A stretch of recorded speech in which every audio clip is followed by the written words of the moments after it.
Assalamualaikum warahmatullahi wabarakatuh. Perkenalkan, nama saya Lutfiana Najmi Ramadian, NPM 1850-3002, jurusan Pendidikan Bahasa dan Sastra Indonesia, Universitas Pasundan. Pada kesempatan kali ini, saya akan menyampaikan materi tentang sejarah bahasa Indonesia dari mata kuliah Analisis Penggunaan Bahasa Indonesia yang diampu oleh Bapak Dr. Denny Harmaen, MSN, dan Bapak Tia Irawan, SPD MAP. Langsung saja ke materi yang pertama, yaitu alasan mengapa bahasa Melayu diangkat menjadi bahasa Indonesia. Bahasa Indonesia secara historis merupakan bahasa Melayu yang kini juga digunakan di beberapa wilayah luas, meliputi Indonesia, Singapura, Brunei Darussalam, Malaysia, bagian selatan Filipina, bagian selatan Thailand, dan beberapa daerah di Afrika Selatan. Bahasa Melayu diangkat menjadi bahasa persatuan di Indonesia pada tanggal 28 Oktober 1928 dalam peristiwa yang disebut Sumpah Pemuda. Sejak saat itu, bahasa Melayu yang digunakan di wilayah Indonesia mulai dinamai dengan bahasa Indonesia.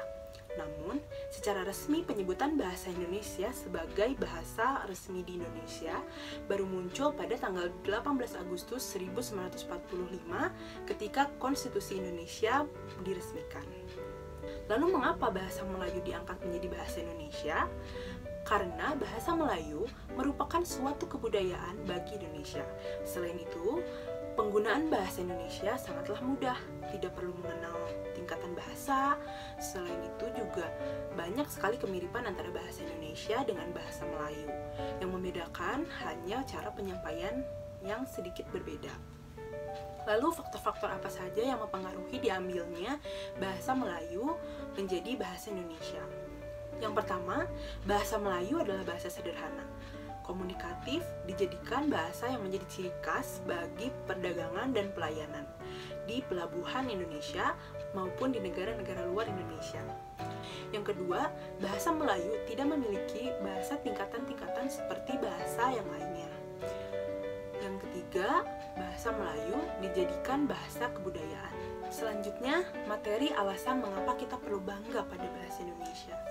Yang pertama, bahasa Indonesia sebagai bahasa persatuan diraih dengan perjuangan. Mengapa demikian? Karena bahasa Indonesia adalah bahasa yang melalui perjuangan untuk diakui sebagai bahasa nasional, bahasa resmi sekaligus bahasa persatuan. Proses ini tentunya tidaklah mudah, karena para pemuda Indonesia harus terbelenggu oleh para kaum imperialis dan kolonialis, mengalami penghinaan dan penindasan, terinjak harkat dan martabatnya selama ratusan tahun. Yang kedua, bahasa Indonesia berasal dari bahasa Melayu. Bahasa Indonesia berkembang dari bahasa Melayu yang sejak zaman dulu sudah dipergunakan sebagai bahasa perhubungan atau lingua franca, bukan hanya di Kepulauan Indonesia atau Nusantara, melainkan juga hampir di seluruh Asia Tenggara. Yang ketiga, bahasa Indonesia adalah bahasa yang sangat kaya. Seperti yang telah saya jelaskan sebelumnya, bahasa Indonesia berakar dari bahasa Melayu, dengan daerah Riau sebagai pusat perkembangannya. Namun, seiring berjalannya waktu, bahasa Melayu mendapat banyak pengaruh dari para pedagang Arab, Tiongkok, India, dan sebagainya. Ini yang pada akhirnya memperkaya kosakata bahasa Melayu yang mempengaruhi banyaknya kosakata bahasa Indonesia. Tak cuma bahasa asing, ratusan bahasa daerah terdapat di Nusantara. Pengaruh dari bahasa asing dan bahasa daerah ini membuat pembendaharaan bahasa Indonesia menjadi sangat kaya. Yang keempat, bahasa Indonesia merupakan bahasa yang mudah sekaligus rumit. Setiap bahasa pastinya memiliki ciri dan kekhasannya masing-masing. Demikian juga dengan bahasa Indonesia. Jika dalam bahasa Inggris, kita belajar harus mengingat-ingat tentang verba masa lampau dan masa saat ini, dalam bahasa Indonesia, kita bebas dari kewajiban tersebut. Lalu apa yang membuat bahasa Indonesia dikatakan rumit? Kerumitan bahasa Indonesia bukan terletak pada unsur sintaksis dan gramatikalnya. Namun, keseruan dalam belajar bahasa Indonesia akan dimulai ketika kita belajar pembentukan kata dan maknanya. Misalnya, apa beda pertumbuhan dengan penumbuhan dan bernyanyi dengan menyanyi. Dan terakhir, bahasa Indonesia juga dipelajari oleh bangsa lain. Tak hanya di Indonesia, bahasa Indonesia ternyata juga dipelajari oleh banyak negara di dunia.